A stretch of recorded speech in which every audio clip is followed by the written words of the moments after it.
The hot sun scorched the dusty training ground, and the air smelled of gunpowder and iron. Lieutenant Kara Ellis ducked instinctively as 5 rounds rang out, bullets digging furrows into the dirt mere inches from her boots. Her chest heaved. Every nerve screamed, yet she didn't flinch. The general, tall, imposing, pride written in every line of his face, stood a few yards away, weapon still raised. Before I tell you what happened next, tell me in the comments where you're watching from. I love knowing who's listening. Kara was a medic, trained to save lives, not confront arrogance head-on. Yet here she was, under fire from a man sworn to lead, his ego outweighing reason. Around them, soldiers froze, eyes wide, unsure whether to intervene. The courtyard fell silent. The only sounds the faint rustle of uniforms and the general's harsh breathing. She thought he might be testing her, perhaps even teaching a lesson in courage under fire. But Kara had seen enough in combat zones to know this wasn't training. Every instinct screamed danger. And yet she stood tall, meeting his gaze steadily. The general barked again. "Step forward, medic. Prove you're worthy of this corps." His voice cracked with arrogance, the kind that comes from believing authority is unchallengeable. Kara's mind raced. 1,000 possible outcomes flashed. Injury, humiliation, even court-martial. But her conscience, her code, her very soul refused to bend. She took a measured step forward. Dust swirled around her boots as she adjusted her vest.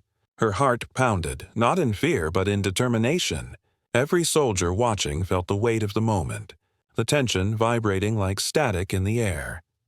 Kara's thoughts drifted briefly to the field hospitals overseas, the screams she had silenced, the hands she had held as life slipped away.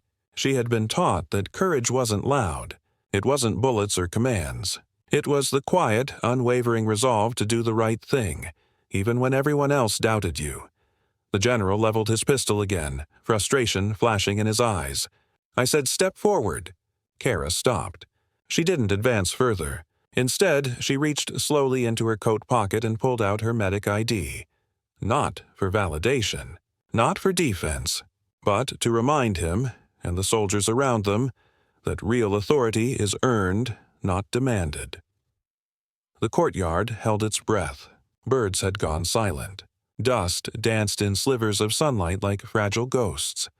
And then, a small sound, barely perceptible, caught everyone's attention.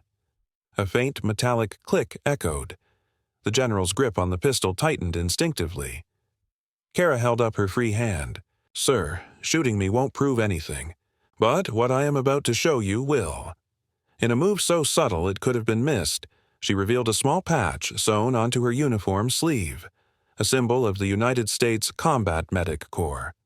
It wasn't flashy, it wasn't a badge of rank, but to anyone who knew, it told a story of life saved under fire, missions completed, and soldiers protected when hope had faded. The general's eyes narrowed. His face flushed, at first with anger, then with recognition.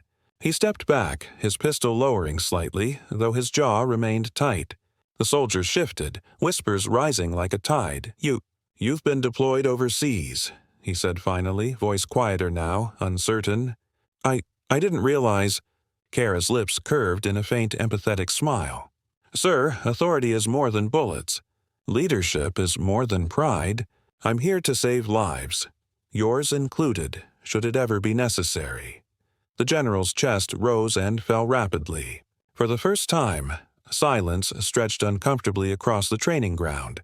No commands, no mockery, just the weight of truth. Then, as if in slow motion, the general lowered his weapon completely.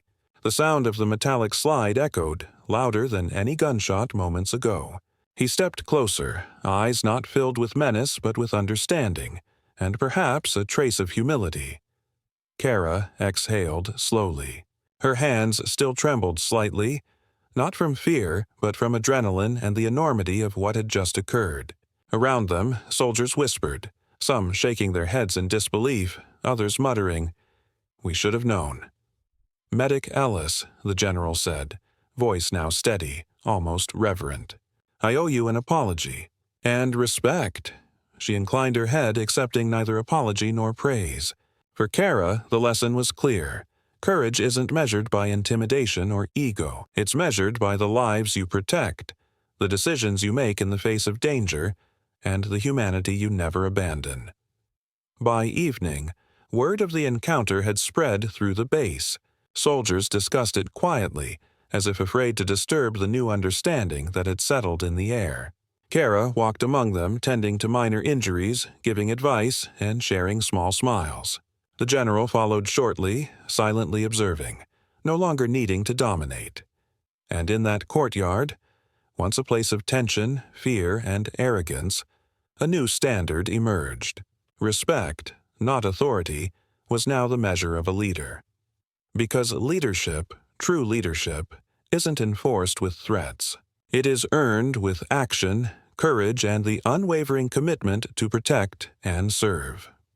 At night, under the orange glow of the base's floodlights, Kara looked up at the stars. She thought of the soldiers she had saved, the ones she hadn't, and the choices that had brought her here. Every scar, every sleepless night, every decision had led to this quiet victory. The general approached her silently. He didn't speak at first, he only offered a nod. That simple gesture carried weight greater than any command he could have shouted. Kara returned it, a shared acknowledgement of courage, humility, and duty fulfilled. Because kindness doesn't vanish.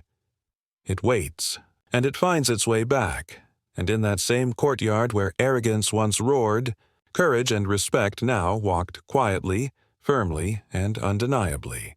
Outro. If this story inspired you, subscribe, and share it with someone who values courage under fire. Tell us in the comments, have you ever faced arrogance with bravery and lived to tell the tale?